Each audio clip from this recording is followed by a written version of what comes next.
Thank you. Good morning. If you just logged in a minute ago, I haven't said good morning to you yet, so good morning to you. If you are in Canvas, refresh, and it should now look like this. So I opened up the miscellaneous. Oh, geez, Jeff, what are you doing, buddy? All right, everybody, hold on. I've made too many things accessible. Oh, I see, because it just wakes everything up when you do that. Oh my God. There we go. All right, guys, sorry. So one thing I want to show you, since we're in Canvas right now, if you log into Canvas, quite a few of you have gone through. I've got a decent number of chapter 1 homeworks already, which is awesome. I mean, get ahead. The best thing in the world to do in mathematics is to get ahead, which is why I give you all the homework for the whole semester so you can work ahead as far as you feel comfortable. For the first 3 weeks, we're online. So I'm going to put the homework in and put due dates with them. So you'll always know when homework is due. And I normally try to make them due times that make sense according to when the next quiz or next test is, right? So down here is something new. There's a survey. It used to live right there, but I pushed it down here. So now everybody, can anybody who's on Canvas, can you verify that you can access the survey? Maybe, anybody? Yes. Okay, thank you. And then there's office hours down here, and there's this cool freaking thing here that I love a lot. Timeline of mathematics. It's just crazy, awesome. It goes way the hell back to some of the earliest discovered mathematical related things, to the Stone Age and all that kind of stuff. And then you got the Greek people that are doing their crazy things, and then you just kind of explode. Bam! Look at all these people. And thankfully, they include women. They include different cultures, because mathematics. I had several teachers myself that thought that women did not belong in math, which was really remarkable to me. I guess I'm kind of older, so hopefully that viewpoint has disappeared more. I was amazed it was still around when I was in college. But anyway, this is kind of cool. I might refer, so here's a really big one for Leibniz is big for calculus. Newton is huge for calculus. Euler is going to come up a few times. So there's probably some names you guys recognize. Oh, I got some chats. I can't handle a million things. Let me see. Yes, we can. Okay, good. Thank you. Now, anybody have any issues with accessing Canvas at all? If so, that's going to be something I definitely want to work on, because we're obviously going to be doing everything through Canvas for the first 3 weeks. So let me know if that's true. No? Okay. So just a couple more things I want to show you in Canvas. There's some review stuff from 176. So for example, if anybody's really iffy on their trigonometry, that is something you want to pin down quickly. We're going to try to have some trig workshops later this semester. But I put up here the trig laws, right? So I got a nifty little handout of trig stuff, trig identities, trig properties. And I've told you everything above the dark black line, everything above the line, you must know, period. You just have to know it. Is everybody with me? Anybody not understand? Okay. Anything below this line, if you know it, great, you're ahead of the curve. I'm not going to make you memorize any of this stuff here, but you must memorize the stuff up here, right? So now is the time to be upset at your professor that you had for trig if they never made you memorize anything. That was a bad move on their part. You need to know some of the stuff, have it at your fingertips, ready to go. Okay. Let me see. I wasn't done with that, was I? No. Good job, Jeff. There is something. Well, let me see. Hold on. Anybody know what this picture is? It's the black hole, right? Yeah. So I can't believe I forgot to look up. I wanted to give her proper credit, but there's a woman that worked on the the algorithm that put together the images to create this one image of this black hole. It's kind of a major achievement. Anyway, let me see. Anything else I want to say about Canvas before I continue? Let's do this. I didn't really go over the syllabus too much. So what I want to do today, just to let you know, I'm going to go over the syllabus real quick. You let me know if you have any questions. I've got kind of a warm-up sheet that I'm going to ask you guys to work on individually, and then I'm going to throw you into breakout rooms. Oh yeah, everybody's favorite. And you're going to kind of help each other fill in whatever blanks you had about how to do certain problems. I'm going to do that a couple times, and then we're going to go over it together, and then it's probably going to be the end of today. So let's find out how that goes. What was I about to do? Syllabus, Jeff. So I very quickly decided in my intro video to not go over this then, but very quickly, I'm not going to spend a ton of time on this. Once we're back on campus, this is my office, right? And I still will have some Zoom office hours, but I'm mainly going to have office hours in the classroom before class starts, right? In fact, let me show you, since I'm talking about it. No, Jeff, that was too much. Jeff, you could do it, buddy. Let me do this. Okay. If you go to office hours, I actually show you exactly where I'll be when. Here we go. Bam, bam, bam. Even color coded. I mean, come on. It's color coded, guys. So this is where our classroom is going to be. I'm also teaching a class here. So I'm in the classroom before class on those days. So you know exactly where I am, when, so you can come. Even if it's before this class, you can still come. It's my open office hours. And then I'll also be in the Math Study Center Wednesdays. No, Jeff. Good Lord, dude. All right. I love it. All right, hold on. There, let me close that. Let me get this back open. So that's office hours. That's how those are going to work.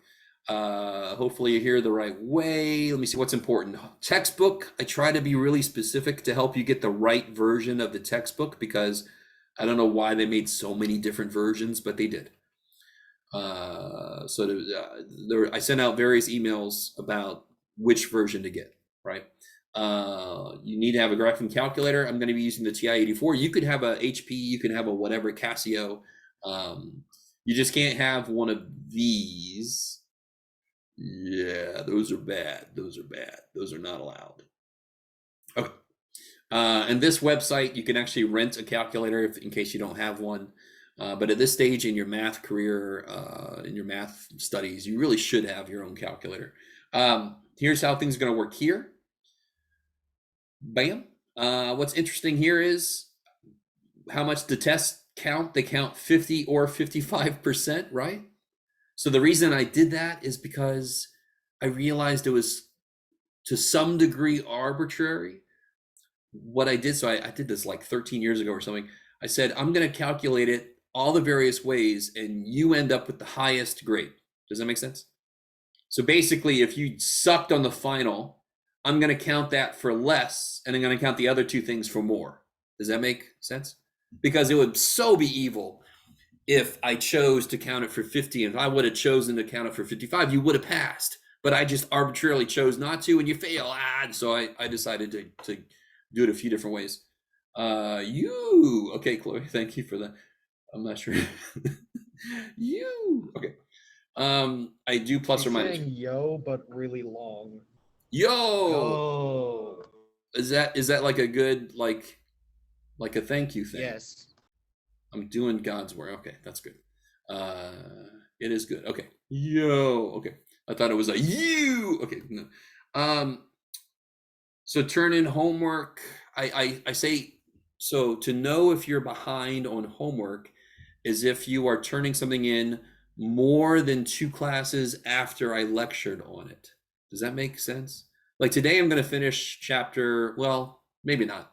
Wednesday I'll finish chapter 1, which means Friday, next Monday, you should be ready to turn in chapter 1 homework. What is next Monday? Is it, did I do this correctly? Oh yeah, there you go. So I made the homework due Sunday at midnight. That's perfect. Pass, Jeff. Good job. Is everybody with me? And that's just to know if you're behind on homework. I don't count it as late unless it's after the test day. Yes? Okay. So you have until the day of the test, right? Just don't, dear God, don't, 11:45 start doing the homework. It's not a good idea. I will accept late homework, right? Late homework is fine. The later it is, or the more you turn in that's late, the more it'll hurt you. If you turn in one section the next day, I might not even count it for less. But the important thing is, now listen, guys. All right, let me listen. Okay. The important thing about homework is to do enough of it before the test so that you're ready for the test. So if you're like in section 2, and our test goes to the end of chapter 2 and you haven't done those sections yet, guess what?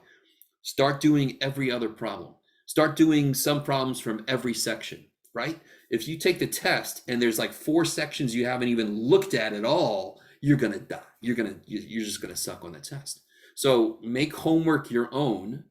I am going to say finish and not, I'm going to say like not full credit and blah, blah, blah. And you're going to say, I'm doing what I can, Jeff. I got 3 jobs. I had 3 jobs going through. How many of you guys have a job right now? Anybody have a job? Do you guys know how to raise your hand? I technically volunteer at 2 different places and I do sports. Gotcha. That I think equates to at least 1.5 jobs. Okay. And I'm sure more of you have jobs. How many of you guys have more than one job? Anybody? Let me see. Let me clear all feedback. So Jeff, me, this guy, I had 3 jobs while I was in college. So my homework grade very often suffered a bit, but I kicked ass on the test because I just did what I could out of the homework. So I made homework my own thing, right? So you have to, that's what you got to do. Hopefully that all makes sense. Okay, let me come back to this. Let's see, let me pick up the speed here a little bit. So I give you these kind of grades on the homework. So you know when you have to kind of correct mistakes. When you correct mistakes, correct the things that I marked as wrong and turn those back in on top of where you turned them in Zoom, Canvas, right? Right? Does that make sense? So when you turn the homework in on Canvas, I look at it, I grade it, I give you feedback, and then you can make corrections and turn it right back in the same place. I love it. And you can only make corrections to everything you can correct once. You can correct everything once. This is not English class where you get first draft, second draft, third draft. Let me see, blah, blah, show all work, learn how to staple, blah, blah, blah. Attend class, please, dear God. I do give out practice tests before tests with answer keys.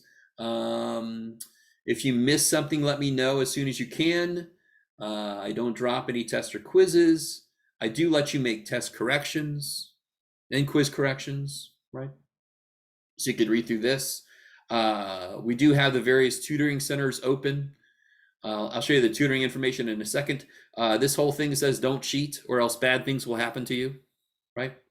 I am currently recording this lecture and I will be throwing it up on the YouTubes, on the internets, so you can go look at it later if you want to or whatever.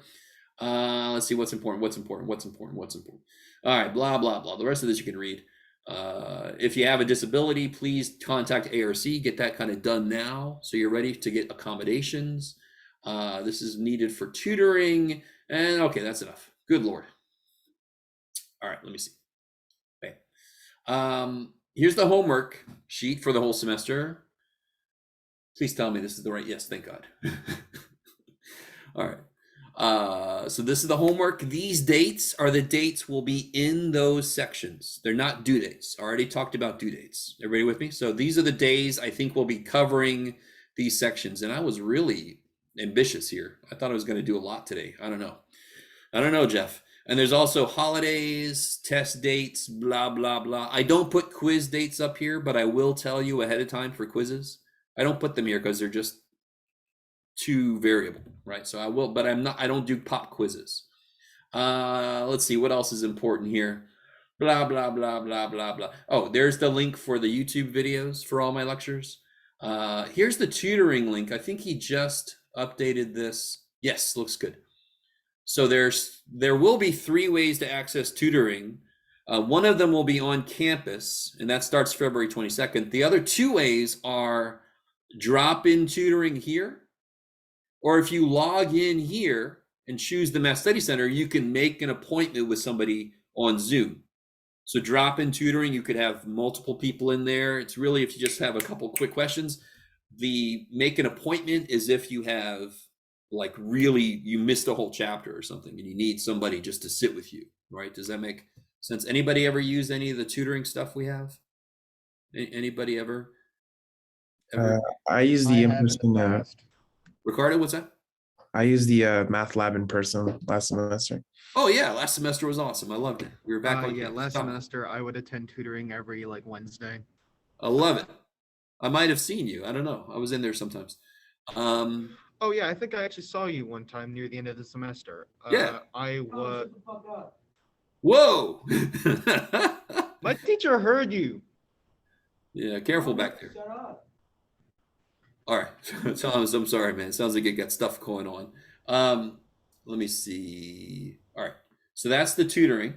There's also, I put a little more information here. What did I put you here? So there's some more specific information for all the tutoring stuff. Okay, that's enough. So you guys can go through Canvas. You can read all that stuff. You can let me know if you have questions. So let's do this. Okay, let's do this. Let me see if I've got this open for you. I don't think so. Let me leave student view. Let me become teacher. I've got something called warm-ups. No, bam, now it's available. So now if you refresh your Canvas, you should see warm-ups under miscellaneous. Yes? Let me know if you can't find it. I'm going to put the link to it. I'm going to try to put the link to it. All right, people are chatting. Yes, okay. I can't. All right, there we go. Come on, there we go. Jeff. Okay, there's the direct link to it. You have to log into Canvas. Let me know if you're unable to access it, right? So what we're about to do is going to be a really exciting part of class. So exciting, I'm going to stop recording because you guys, oh shit, you guys are going to work on this sheet by yourself. After a bit of time, I'm going to throw you into breakout rooms and you're going to kind of help each other with the problems. Does everybody understand what I'm saying? It's exactly what I would do if I was on campus. This is sort of in lieu of, because the first day I want to do a bit of a review, but I also want to do a bit of group interaction so you get to know your fellow students. So this is the way I accomplish both of those things at once. So go ahead. I'm going to stop recording. I'm going to try to, if I remember where the hell that is. Where are you? There it is. So guys, tell me, does anyone have any consensus on what was the hardest problem on here? Anybody have any opinions on which problem is the hardest one? No? C. Sorry? Section number 4, letter C. That was it. This guy. Oh yeah. Especially without a calculator, right? Is anybody like, what the hell's I this? actually just got that one. Oh, you got it. Sweet. Yeah, because I remembered that's sine two, that 2 sine Yeah. theta theta sine 2 theta. So I did that. Then I multiplied Yes. it out. Sine of 14 pi over 12, which is Okay. sine pi Well, all right. Good. So you remember the identity? That's perfect. That's one of the identities you have to know. I love it. By the way, when you're doing homework, you can actually have that identity sheet that I showed you earlier. Just print it out or have it sit next to you. That's fine. But try to start forcing yourself to try to remember and then check. Try to remember and then check. Because on the tests and stuff, you're not going to be able to use those. You have to know the identities. Oh, shit. Now, let's look at these. Anybody get number 1A? Anybody know how to do 1A? I think I did. All right. Go ahead, I Thomas. got x squared minus 3x plus 2 over 2x minus 2.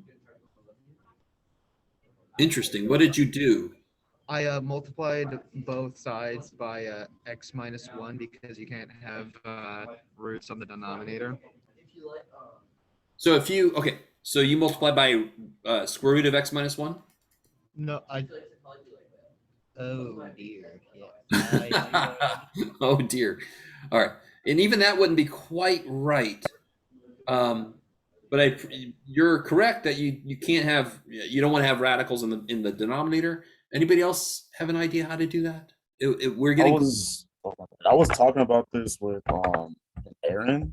yes. Yeah, so what I got out of it, well, I think I got out of it, I'm not sure. I got x squared minus No, 2. just tell me what you did. What was the first step?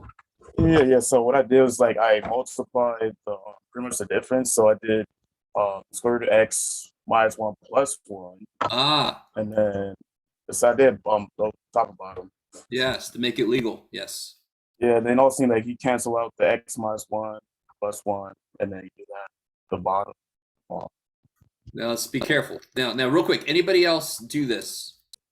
Even if you didn't do it, does anybody remember what this is called? Multiplying by the Conjugate. conjugate. I love it. And the whole idea is difference of squares. What happens when you multiply like x minus 1 times x plus 1? What happens to the middle terms? Cancel out. They cancel. Cancel out. The only possible terms here that could still have a radical in the bottom is the middle terms, and they will cancel. Because what is the square root of something times the square root of that same thing? It's the same thing. It's that thing, right? Because isn't a Yeah. square root half of something? Multiplicatively, right? Yeah. So half of x minus 1 times the other half of x minus 1 makes a whole x minus 1. Aw. So when I do this part of the FOIL, on the bottom I get x minus 1. Then I get a plus square root of x minus 1 minus square root of x minus 1. Middle terms cancel. The radicals are gone. And then negative 1 times 1 is minus 1. And on the top, I'm not going to multiply this crap through until I have to, and I'm not going to have to, because what happens on the bottom? This, of course, is... It cancels That'll the x minus cancel 2. out. Yeah, this is x minus 2, which cancels with that. Yes? Yes, Oh. indeed. Yes. So then I get this. This is supposed to be a little plus sign. Oh my goodness, Jeff. And by the way, yes, this is how poorly I write. It just is. So congratulations on picking so well. You picked really well. All right, Shabo. Any questions on that? Does that bring back memories for anybody? You might be more used to seeing something like square root of 2 over square root of 3 plus 1, and you multiply top and bottom by rad 3 minus 1. Does that bring back memories? Anybody with me? Okay. What about this? Real quick, can somebody tell me, before we do this problem here, can somebody tell me what is log base 3 of 27? 9, I believe. No. Because log doesn't 3. mean divided by. Say again. 3. 3. Why is the answer 3? That's you multiply 3 by itself 3 times you get 27. Yes, it takes this many these to make this. Or 3 to the third power is 27. And the answer to a log is always the power it takes to make the base become the thing. Yes? So what power does 3 need to become 27? Needs the third power. So what's kind of weird about this guy?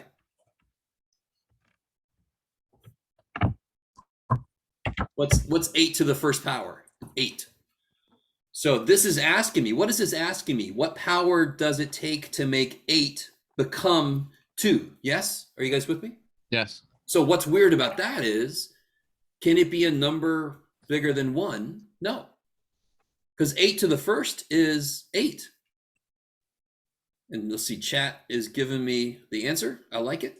So doesn't it make sense that to cut a number down, one way to do that is through a root, like a radical, right? So what root of 8 becomes 2? And another way to think of this is you can rewrite this 8 to some power is 2. Yes? And what root of 8 would be 2? A cube root. So 1/3 power. Now, another beautiful way to do this is, what is log base 2 of 8? Well, what power does 2 need to become 8? 3. 3. So what's log base 8 of 2 would be the inverse of that. 1/3. Maybe? Does this sound familiar to everybody? Yep. A little bit? Because normally Yeah. people kind of dislike logarithms sometimes, and I'm like, why the hell would anybody dislike logs? They are just powers. That's all they are, is powers. That's it. Sure.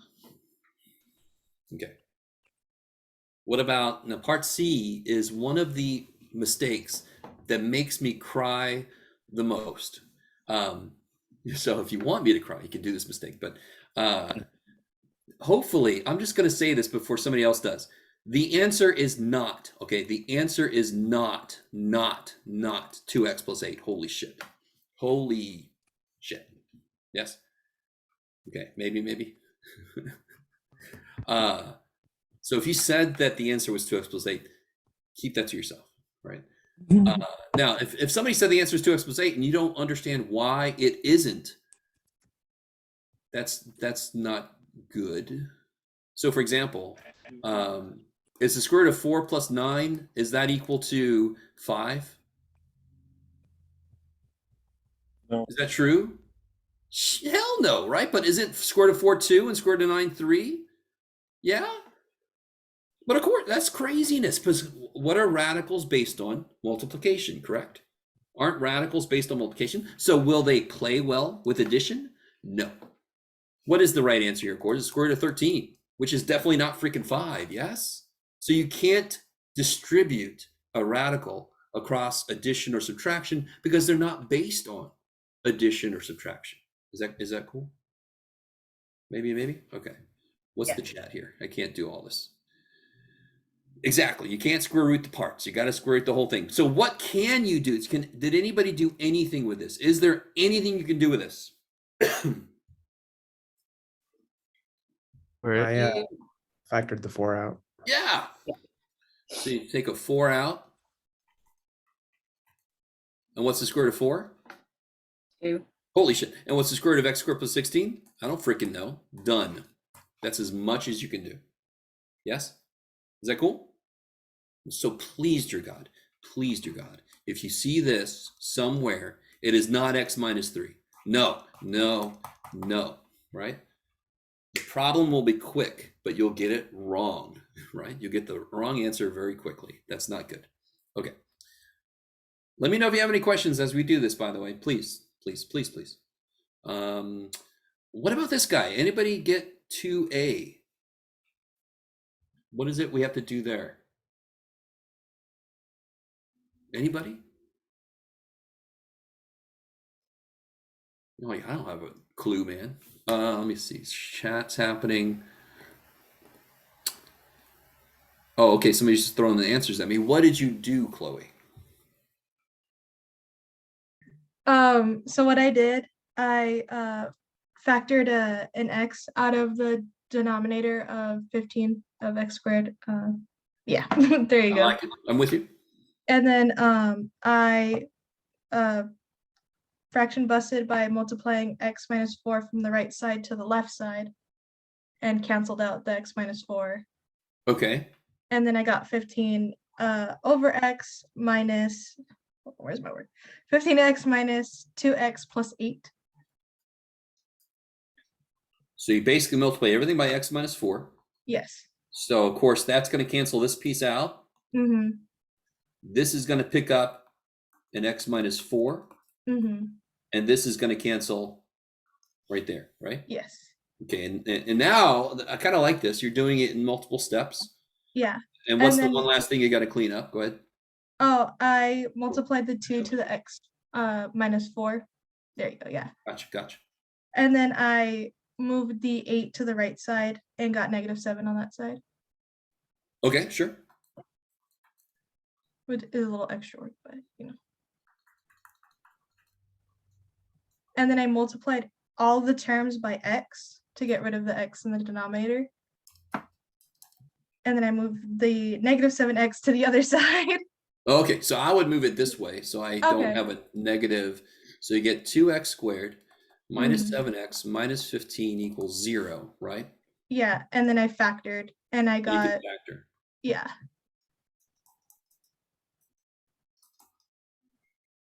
Oh shoot, I forgot the 2x. Oops. Retro. Yeah. So the nice thing here is it's a bit of a shortcut. 2 times 15 is 30, Mhm. negative 30, right? So what factors of 30 could make 7? That would be 10 and 3, correct?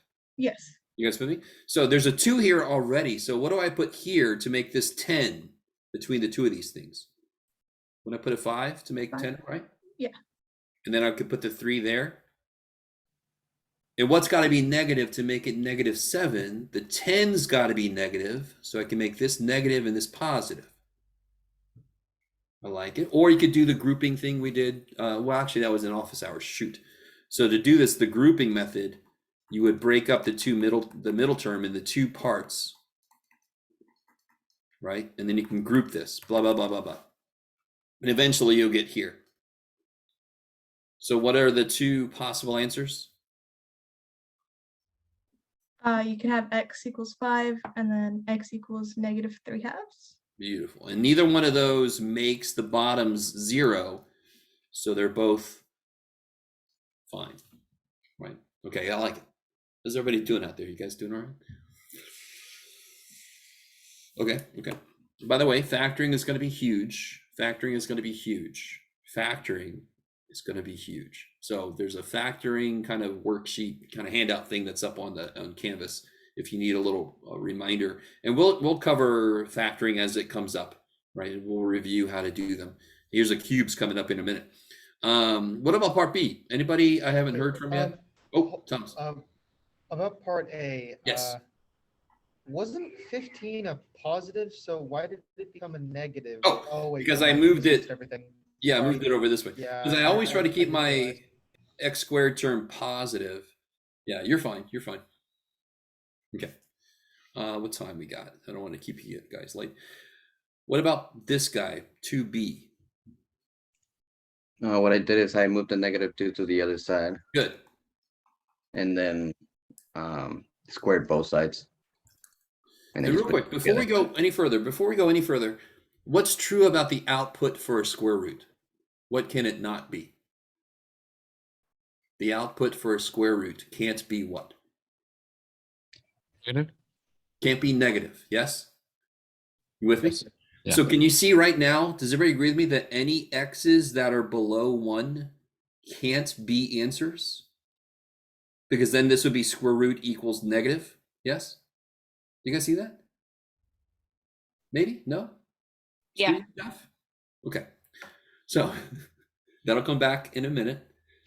Now go ahead, I'm sorry. What's the next step? Oh, I squared both sides. Yes, so this is, I often call this, like if I was teaching a class on how to be a tyrant of a country, how do you be a tyrant of a country? You isolate the radical element and then you kill them, right? So please don't apply this in real life, okay? But so we isolated the radical, and now to kill it, I can square it. Why didn't I want to square from the very beginning?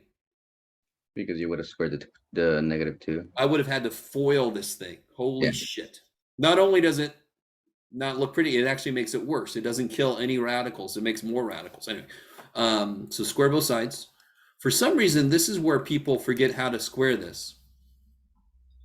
Right? So hopefully you didn't lose a middle term when you foiled this out. And now you just, what do? Put it all together. Yeah, get it all on one side. And this is kind of nice. It actually is kind of nice when the constant terms goes away. So I get x equals 0 and x equals 5, right? Are both of those good? No. No, because if you try to plug a 0 in, it doesn't work. But I actually knew anything below 1 was what we call extraneous. So I have to throw that out. Okay, by the way, real quick, it's not math's fault. It isn't math's fault.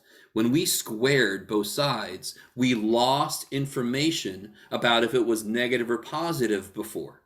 So if I tell you I squared a number and I got 25, can you tell me exactly what the number was? For sure.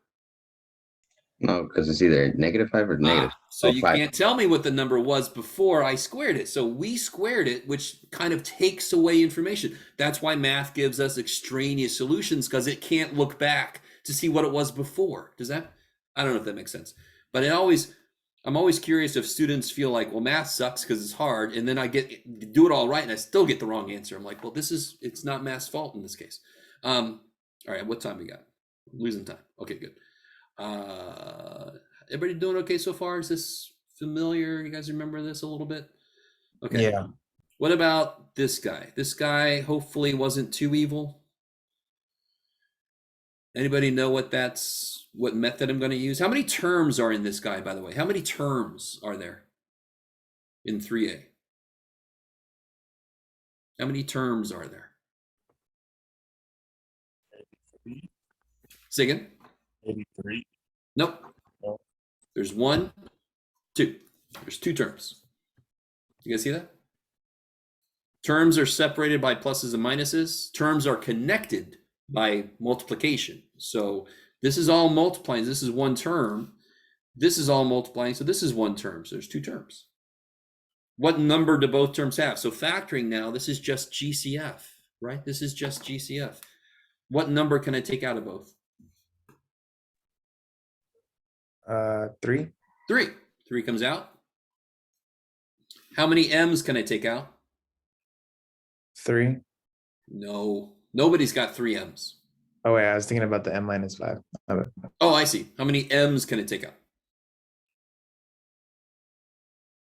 Can I take out 2 m's?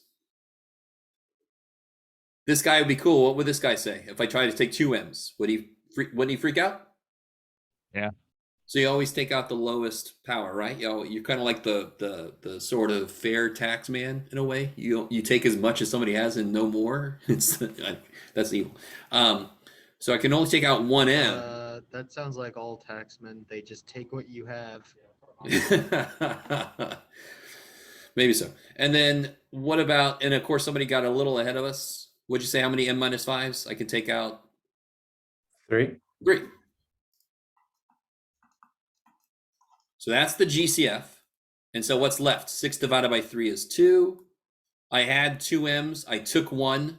So there's 1 left. I had 3 m-5s and I took all of them. So there's no m-5s left in that first term. Minus 21 divided by 3 is 7. I had 1 m. I took it out. I had 4 of these. I took 3. So I have 1 left. So then I have 3m, m-5 cubed times 2m minus 7m is -5m. -7 times -5 is +35. Okay, let me stop for a second. You guys, this kind of problem is going to happen a decent amount. Some people stop too early. Am I done yet? Am I done yet? No, because this guy still has a freaking. What does he have in him? An M? 5. A -5. He doesn't have an Oh. m because this guy has no. This poor little 35 dude has no m. I can take a -5 out. I'm going to put it way out here.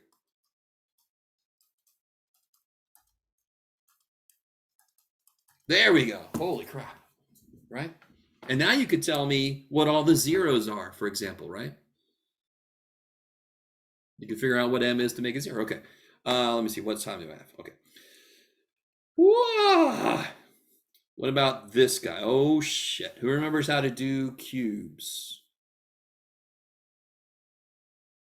Anybody ever seen Pulp Fiction? Yeah. Okay. Believe it or not, Pulp Fiction factors into how to factor this. And that was not a pun. I'm sorry. It comes into play. There was a scene where, unfortunately, some young man in the backseat of a car kind of had his head explode. And they had to have somebody come and clean up the stuff they didn't want in the car, obviously, like blood and stuff. So the cleanup guy was the wolf, I think, right? If you remember the movie. If you've never seen the movie, it's not a prerequisite for calculus, so don't worry. So here's the way to do this. Squares are easy. How do I factor x squared minus 25? X X plus plus 5x minus 5. Oh, that kicks so much ass, right? It kicks so much ass. Yes? One of each and then plus minus, right? Easy shit. Well, how many of each are here? How many what's make 8? 3 2s. 3 2s. And of course, there's 3 B's, there's 3 3s, there's 3 W's. So there's 3 of everything, yes? Yeah. All right. So the beautiful thing is, it's going to be a little bit like squares. Die. Okay. So 8b cubed is 2b times 2b times 2b. 27w cubed is 3w times 3w times 3w. Yes? All right. It's going to be a little dude and a big dude. So like squares, I put 1 of each to make 2. So with cubes, I'm going to put 1 of these and 1 of these. So the other 2 goes here. Do you see how that makes a full set of 3 now when you start to FOIL it back out? And the other 2 of these go at the end.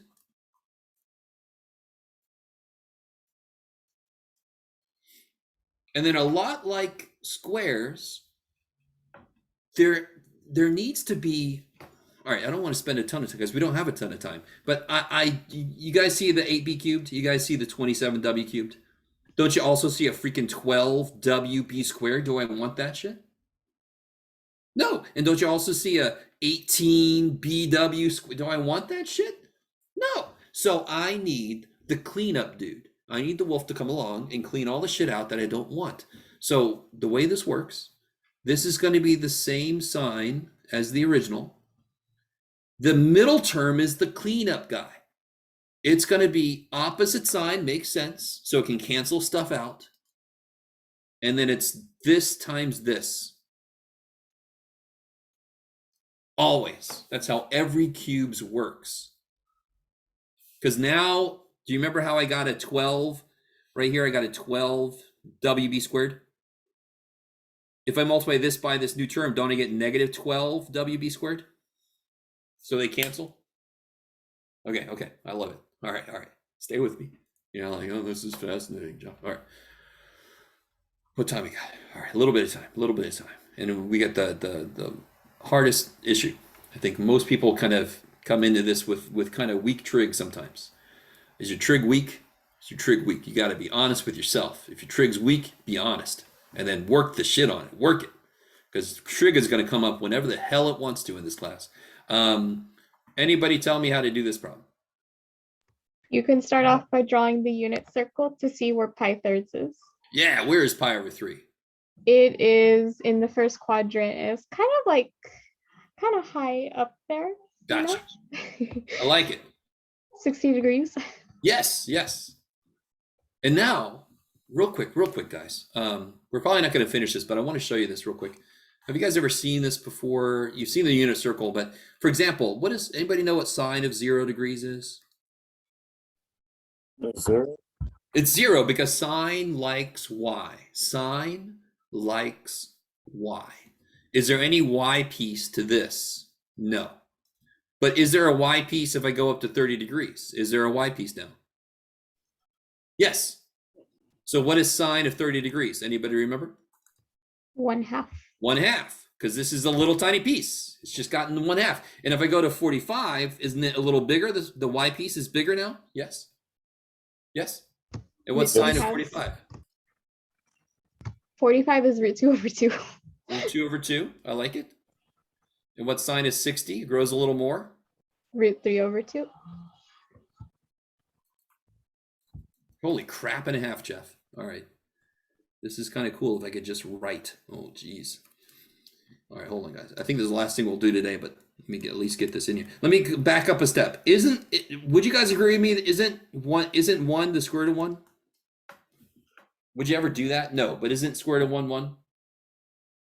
Yes? Yeah, pretty much. Yeah. Isn't 0 over 2? Isn't it the same thing? Yeah. Isn't square root of 0 0? Yes. Yes? All right. And so look at this. Sine of 0 is square root of 0 over 2. Then it goes square root of 1 over 2, square root of 2 over 2, square root of 3 over 2. So what do you wish sine of 90 degrees would be? Square root of 0 over 2, square root of 1 over 2, square root of 2 over 2, square root of 3 over 2, sine of 90, if it's square root of 4. Four Four over- 4 over 2, and what is square root of 4? 2, and what's 2 over 2? 1. Isn't sine of 90 1? Yes. Has anybody seen that before? That's my personal favorite pattern to see with trig stuff. And of course, cosine just does it all in reverse because cosine likes x. So cosine starts off maximum because at 0 degrees, it's all freaking x. Maybe? I see. All right. Yeah. Sorry. All right. So let's do this. I think that's probably about time. I actually am going to unlock right now. I made a video of the solutions of this sheet from last semester. So I'm going to unlock that on Canvas. And of course, you got this video too. But, oh, am I recording again? Did I remember to record again? Probably not, Jeff. Oh, I did. Holy shit. Way to go, past Jeff. So I'm going to unlock the solutions video from last semester so you can watch that specifically. Can you remember where it is, Jeff? Shit. No, you can. Oh, there it is. Sorry. Thanks for the vote of confidence. So I unlocked it right now. It's under 176 review materials from in Canvas. So I think that's plenty. We do go to 1020 something, right? Is that correct, Jeff?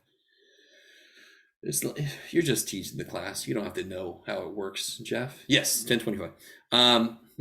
So if you need to hang out, ask me questions, whatever. Otherwise, you are free to go. Don't forget about the survey. Please, dear God, get in there and start doing chapter 1 work. Also, before I forget, the chapter 1 homework, there's a copy of it up in Canvas if you don't have the book yet. Also, somebody is waiting for the book. I'm going to post section 2.1 copy of that homework up on Canvas also. So if you don't have the book yet, you can at least start doing the homework. Get the book quickly. I can't do that forever because I'm not really allowed to do it at all. So I'm just going to do it a little bit and hope nobody gets me in trouble. Otherwise, you're free to go, and I'll see you on Wednesday. Use the same link for Wednesday's class. And again, just to remind you guys, I'm here at 8 o'clock for office hours, so feel free to come early if you have questions. All right, so hang out if you need to ask me any questions. Otherwise, I'll see you Wednesday. Thanks, Professor. Sure. Oh, yes, I will have a good rest of my day. Thanks, Miguel.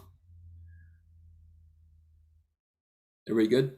Anybody questions?